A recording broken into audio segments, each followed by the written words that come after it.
is that the man who can win must also be a man who can do the job once he wins.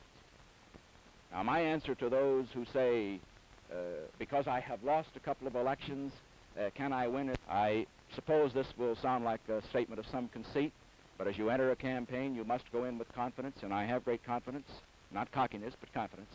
I believe I'm going to win the New Hampshire primary. I believe I will come out the winner of, the decisive winner of the primaries, will go on to win the nomination, and if I do that, I will be the strongest candidate, and I believe I can beat Lyndon Johnson. I believe that the chances to win in 1968 are infinitely better for any Republican, and they are better for me as well. First, with regard to any Republican. The Republican Party in 1960 was weaker than at any time it had been in 20 years. We had only 16 governors, we had only 155 congressmen, we had only 34 senators, and we were very weak at the state legislative level. Today, we have 26 governors, we have 30 more congressmen, we have 2 more senators, and more important, we have 700 more state legislators than we had in 60. So the party is stronger. We have a stronger base to start from. That, of course, would apply to any nominee, Governor Rockefeller, Governor Romney, Governor Reagan, and, of course, to me. There's a second reason why I think that I individually will be stronger in 1968 than in 1960. In 1960, I necessarily had to be on the defensive. I was proud to defend the record of the Eisenhower administration. I thought then, and I think now in perspective, as I see what troubles were in around the world, that it was a record that was worth defending. But on the other hand, a man on the defensive in a tight, close-fought campaign is always at a disadvantage. This year, I am frankly, and the great difficulty with answering questions about winning and qualification is that you sound so insufferably conceited. But you'll just have to take it for what it is. I think in 1968 that I am better qualified to handle the great problems of the presidency than I was in 1960. 7 years out of office has given me a chance to travel much more broadly without protocol, to think much more deeply, to read much more, to know where the United States is and to know where it's going. In 1968, I'm looking to the future of this country, down to the end of the 20th century. In 1960, I necessarily had to think of the past, also of the future, but to think of the past and to defend it. And in 1960... issues of Vietnam, crime, inflation, and the crisis in the cities. Do you regard those as the 4 major issues, or do you have anything to add to that list? Yes. I believe that Governor Romney has properly outlined what I would call the issues of attack. Vietnam, the crisis of the cities, crime, and the problem of inflation. These are the deficiencies of the Johnson administration, and we need action to deal with these deficiencies. But there are positive issues. The positive issues are, what are we going to do to prevent more Vietnams? What are we going to do to prevent a nuclear confrontation in the next 2 years when the Soviet Union, if you read the reports of Mr. McNamara's news conference yesterday in the papers this morning, will acquire nuclear parity with the United States? What are we going to do, clearly apart from crime, putting the lid on it, and the problem of our cities, putting the lid on that? What are we going to do to give American youth, not just Negro youth, but all youth, a new sense of purpose and vision about America? These are the more important issues. The others, all of us will campaign about, and I will talk about them, and I will have programs to deal with them. But I hope that we will be able to raise this campaign above the mundane discussions of what's wrong with Lyndon Johnson, but more than that, what's wrong with what his administration has done. We must move on and say, what's right for America as we look down these next 30 years? Well, this gets into political gamesmanship, I suppose. There have been reports, some written and some private reports, that President Johnson might not run. It is my belief that President Johnson will run. It is my belief also that Hubert Humphrey will be the vice presidential candidate. But President Johnson is a man who is not the most predictable of men. He plays his cards quite close to the vest. He has not consulted with me, certainly, as to whether he will run or not. Under the circumstances, while I believe he will run, I think we have to have contingency planning for the possibility that he might not. I have discussed at great length my differences as far as Vietnam is concerned, and my criticisms of the administration's policy in the past, very briefly, are these. First, that we have failed to use our military power adequately.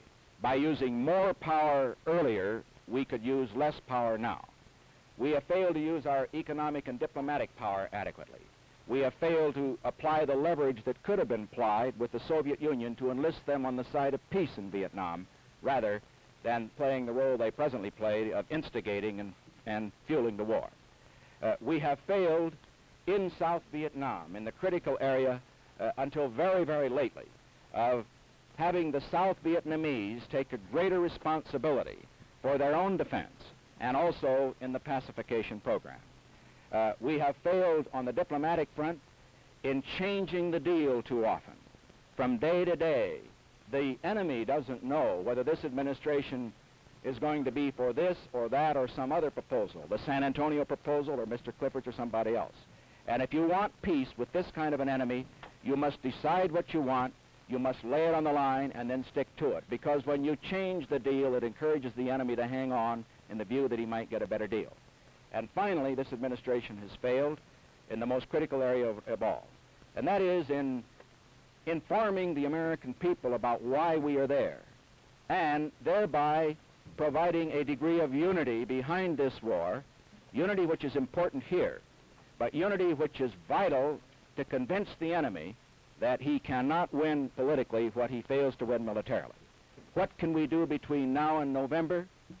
All that we can do as a member of the loyal opposition is to give the enemy no hope that by hanging on, he is going to get concessions, a part of South Vietnam, for example, that he cannot get from the very generous offer that Lyndon Johnson has made to this date.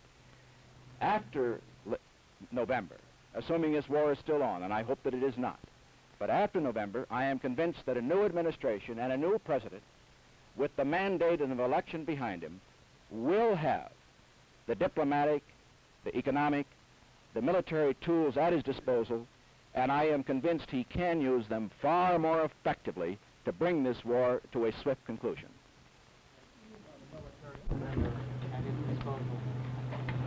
When we speak of military strength, we too often speak of it as what we do.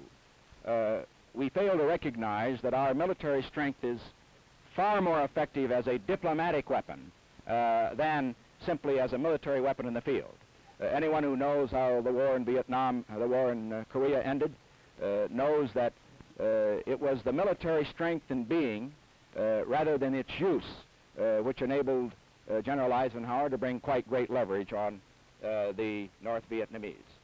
In my view, so that I can be quite precise with regard to what I would not do and would do, I do not favor the increase of America's military attack against North Vietnam in these areas. I do not, for example, believe that we should resort to the use of nuclear weapons, that we should invade North Vietnam, that we should extend the war on the ground. I do believe, however, that what the United States does or does not do with regard to bombing, what the United States does or does not do with regard to putting additional pressure on the Viet Cong forces in South Vietnam, must be orchestrated with a diplomatic offensive at the same time, which offers the promise of peace, and on the other side of the table points up the very great danger of the enemy continuing to fight militarily. I think I may have read it in Teddy White's book, but you gentlemen must have reported it, that very early in 1960, I think President Kennedy, then Senator Kennedy, in a memorable statement about the primaries, a statement directed against Lyndon Johnson, said that he thought that if anybody was going to win the presidency or the nomination, he had to get in and try in the primaries. Governor Romney and I share that view today. I believe that the decisive winner of the primaries will and should be nominated. I believe his idea has come to his position, has decided that although the risks may be great, the knowledge that one is complicit lies.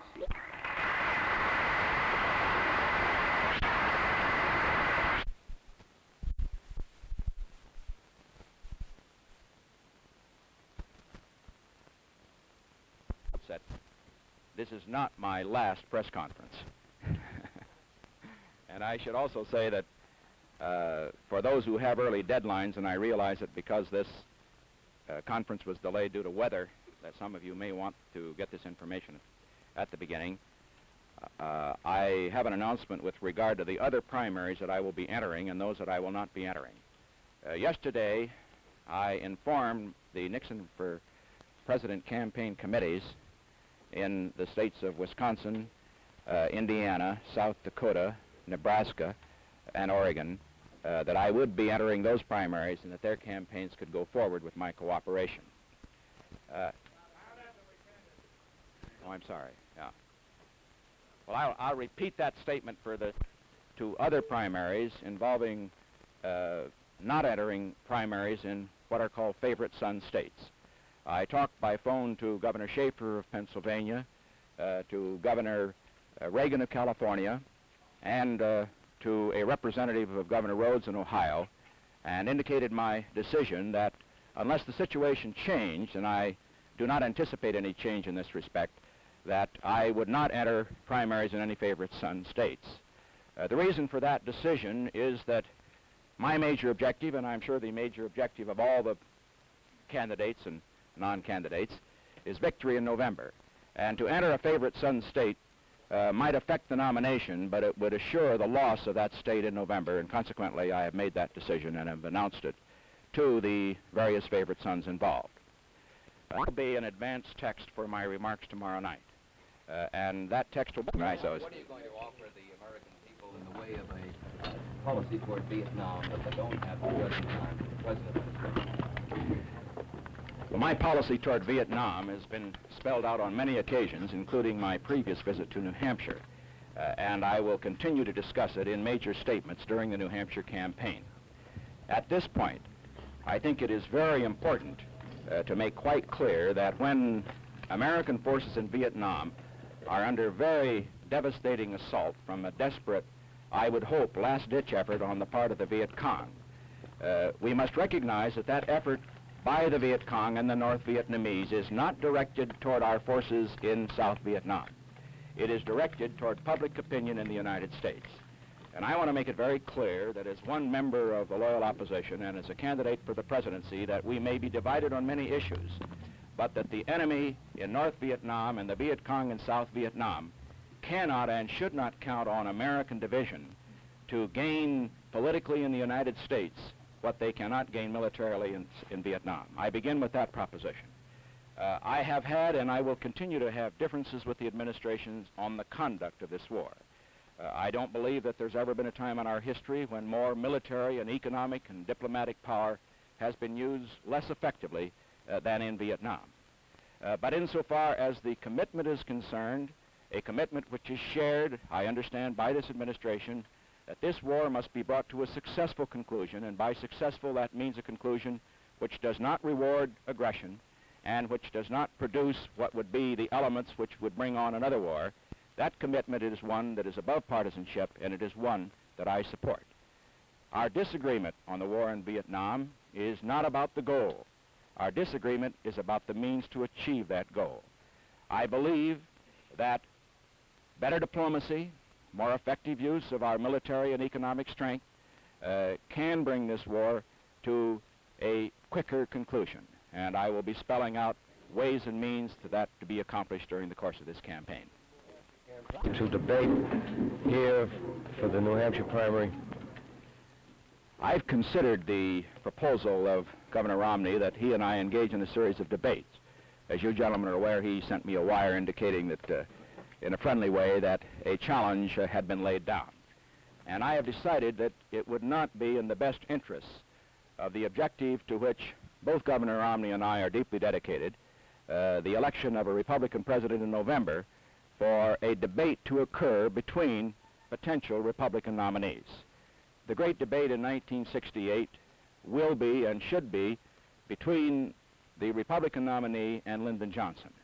The only winner of a debate between Republicans, as we learned in 1964, would be Lyndon Johnson.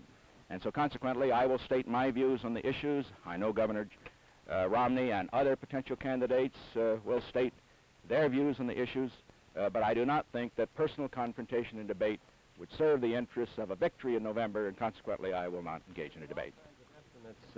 Some have indicated as much as 6 to 1, others is down to 2 to 1, and various figures in between. What would you suggest your status is right now? Oh, I've read the estimates with, of course, great interest. I'm supposed to be a pretty good predictor of political results, except where my own case is involved. I'm referring, of course, to the results of 1966.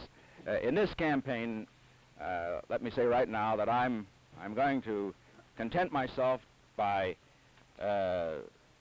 making this statement. I did not make the decision to enter this campaign lightly.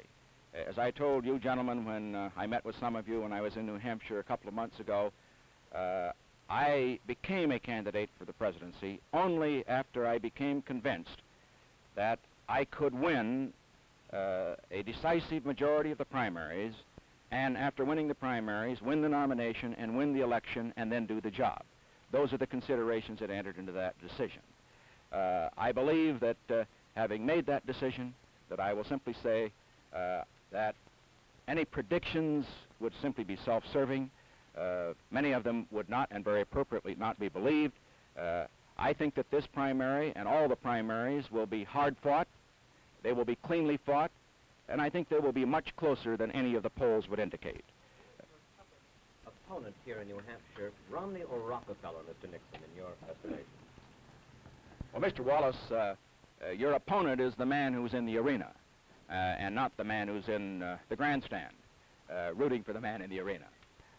Now, I have great respect for Governor Rockefeller as a potential opponent and as a vote-getter. I have great respect for Governor Romney as a vote-getter and as an opponent. But Governor Romney is entered in the New Hampshire primary. Governor Rockefeller has endorsed his candidacy, and that, of course, strengthens Governor Romney.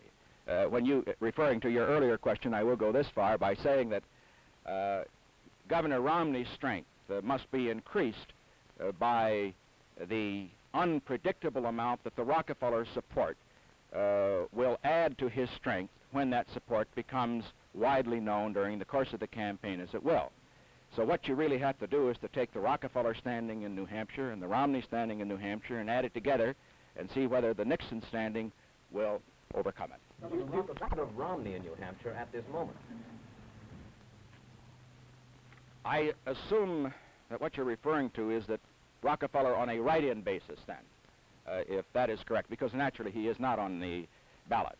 Well, New Hampshire, as its voters clearly demonstrated in 1964, are not necessarily bound by the names that appear on the primary ballot, and sometimes the appeal of a man who is not on the ballot is greater than that of somebody who is on it. What the polls may show now, however, with regard to Governor Rockefeller and Governor Romney, I have no reason to doubt the integrity of Governor Rockefeller's pledge of support to Governor Romney. Governor Romney believes it. I have no reason not to believe it. And I would think that under those circumstances, that whatever the polls may indicate now, that Governor Romney is the man to beat in New Hampshire. I'm basing all of my plans on that, and just as Governor Romney very graciously indicated that he considered I was the man to beat. This is a Nixon-Romney race, depending upon your point of view, Romney-Nixon. I would suggest that the primary in New Hampshire is quite important due to the fact that it comes first and due to the fact that it will create momentum for the candidates in the next primary, Wisconsin and Nebraska and Oregon, or it could depress the candidate's chances. But to nominate the candidate, and it is not going to defeat a candidate because a man can come back from a defeat and win the next time. Well, the major concern of the United States with regard to the Pueblo incident, must be to secure the release of the 83 Americans who are now being held hostage by the outlaw government of North Vietnam. Now, the administration, therefore, very properly has to be cautious in what it does. And I do not join with those who suggest that we take very drastic military action in order to recover the ship. We would recover the ship, possibly, but we would lose the lives of the 83 Americans. Diplomatically, at this point in time, I think the administration probably is following the proper course. On the other hand, I think getting into this mess is a subject